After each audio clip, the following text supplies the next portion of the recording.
Selamat pagi.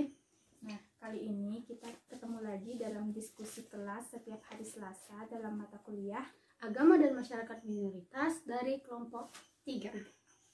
Nah, jadi pagi ini tema yang kelompok kami angkat itu tentang minoritas agama dan perjuangan mendapatkan pengakuan. Nah, fokus dari bahasan kami ini sebenarnya kami itu hanya ingin memberikan pengantar sebelum masuk pada diskusi kita tentang bagaimana sih bekerjanya teori rekognisi atau teori pengakuan ini terhadap eksistensi kelompok minoritas agama. Mengamati pemberitaan-pemberitaan yang ada di media, selain berita tentang penyebaran virus corona yang makin masif, pemberitaan tentang problem-problem berkaitan dengan minoritas agama itu belum mampu ditangani hingga saat ini, entah itu dari pemerintah maupun sikap dan perilaku diskriminatif masyarakat dari golongan mayoritas itu sendiri. Berbagai pertentangan hingga konflik yang terjadi di Indonesia itu sebenarnya tidak jauh dari masalah keberagaman masyarakat itu sendiri. Nah, mengapa sih keberagaman masyarakat itu menjadi suatu hal yang dipertentangkan dan menjadi konflik yang berkepanjangan? Hal itu terjadi karena agama itu dijadikan sebagai identitas sosial, sehingga berbagai pola dan tindakan yang individu tunjukkan itu merupakan upaya untuk menuntut pengakuan atas keberadaan agamanya. Pengakuan yang diinginkan oleh individu terkait dengan identitas ini menunjukkan gambaran adanya tuntunan untuk menghargai keunikan segala bentuk kehidupan manusia. Dan di dalam berbagai relasi sosial, hubungan intersubjektif dan pengakuan memang sangat mempengaruhi identitas individu. Hal ini terjadi karena adanya kedekatan emosional yang meningkatkan rasanya penerimaan dengan adanya pengakuan terhadap kualitas individu tersebut. Nah, tadi kan kamu itu ngomongin tentang hubungan intersubjektif dan pengakuan mempengaruhi identitas personal individu. Sebelum kita berbicara tentang identitas personal individu, konsep pengakuan sendiri itu gimana sih? Jadi begini, dalam berkembangnya pengakuan, Hegel itu menegaskan kesadaran diri yang menggambarkan adanya hasrat keinginan untuk mendapatkan suatu penghormatan dan harga diri melalui segala tindakan otonom individu tersebut. Nah, maksudnya di sini individu itu memiliki kesadaran serta otonom rasionalitas di mana dia itu bisa memutuskan dia itu ingin diakui sebagai apa, ingin masuk pada komunitas atau kelompok yang mana dengan identitas yang mana yang akan mereka gunakan. Melihat pengakuan timbal balik Hegel yang dirumuskan dalam 3 peta konsep, sebenarnya 3 peta konsep itu bisa dijadikan sebagai alat untuk mengatasi berbagai permasalahan dari kelompok minoritas ini. Yang pertama itu, komponen pertamanya adalah cinta. Nah, di sini mengapa cinta ini menjadi komponen pertama? Karena cinta ini memberikan kenyamanan kepada subjek, kenyamanan dalam rupa kenyamanan emosional dan juga eksistensial, di mana mereka itu merasa kalau mereka itu diterima, segala hal yang ada di dalam dirinya itu diterima sebagai sebuah identitas personal mereka. Yang kedua itu adalah perjuangan. Jadi, adanya konflik dan pertentangan yang terjadi di tengah masyarakat menunjukkan perjuangan kelompok minoritas itu untuk diterima dalam lingkungan sosial tersebut. Nah, yang ketiga itu adalah tahap negara.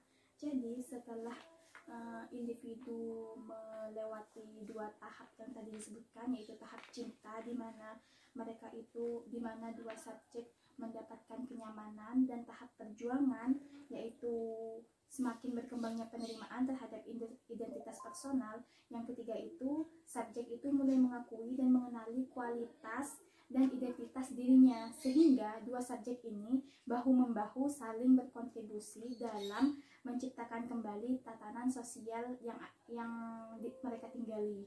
Setelah kami jabarkan tadi bahwa pandangan Axel Honneth ini banyak dipengaruhi oleh Hegel. Nah, si Hornet ini membangun asumsi dasar, argumen dasar bahwa konflik yang muncul di tengah masyarakat itu merupakan suatu bentuk perjuangan untuk mendapatkan pengakuan. Nah, konsekuensi dari pengakuan terhadap martabat individu dan kelompok itu akan membentuk pemahaman tentang keadilan secara vital. Sehingga dalam menjelaskan konsepnya ini, si Hornet bertolak dari refleksi pengalaman negatif individu yang mengakibatkan luka moral karena ada penghinaan-penghinaan berupa penyangkalan terhadap aspek-aspek yang ada dalam keutuhan kepribadian individu itu. Dalam rekognisi ini, Hornet menggambarkan 3 pola penting yang hampir sama dengan pemetaan Hegel. Yang pertama itu cinta. Cinta sebagai hal yang pertama membangun relasi positif yang memberikan kenyamanan emosional dan eksistensial dengan kepercayaan diri mengembalikan kehormatan dan martabatnya. Sebelum ia mengalami penghinaan tersebut. Ya, kelamaan.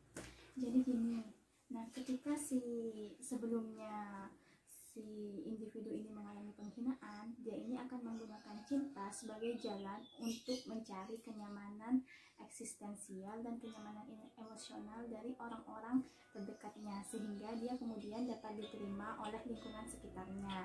Lalu yang kedua itu tatanan hukum yang berpijak pada kesetaraan dan hak moral yang bertanggung jawab. Nah, di sini individu itu mendapatkan hak yang sama, namun juga dengan bertanggung jawab, dengan pengakuan timbal balik yang mendorong kesadaran individu untuk memandang dirinya dan orang lain sama setaranya. Nah, di sini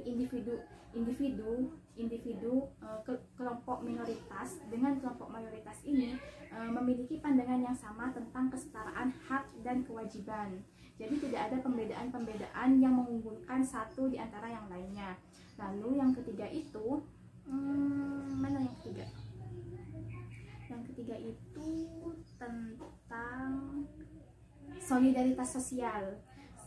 Jadi ini solidaritas sosial ini sebagai pola terakhir yang menunjukkan pada relasi saling mengakui keunikan. Nah, ketika kita itu saling mengakui, udah ada kesadaran tentang kesetaraan di antara kelompok mayoritas dan kelompok minoritas, kemudian ada solidaritas sosial di mana kita itu akan bersama-sama berusaha menerima dan menghargai.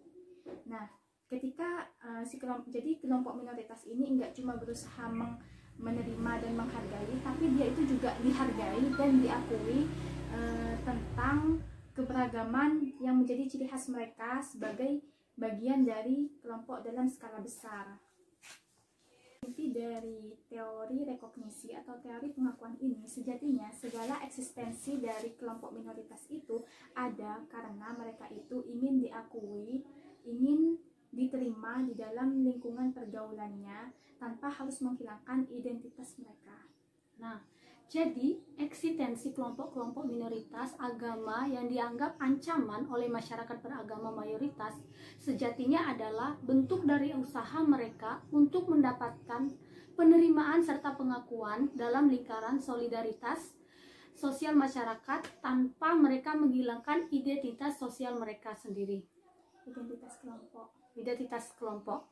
Nah, persinggungan-persinggungan antara kelompok mayoritas dan minoritas ini harusnya diarahkan pada interaksi yang positif, di mana tidak hanya berisi tentang kecurigaan, kekhawatiran, ataupun saling menyesatkan, namun lebih kepada membuka ruang dialog yang toleran, di mana di antara dua kelompok, baik mayoritas maupun minoritas, saling mengenalkan diri, saling berusaha memahami, dan saling berusaha menerima. Jadi dua kelompok ini bisa saling belajar bahwa penghayatan iman dan agama harus dilakukan dengan bertanggung jawab, bukan untuk saling menyalahkan atau merendahkan atau mengunggulkan satu di antara yang lainnya.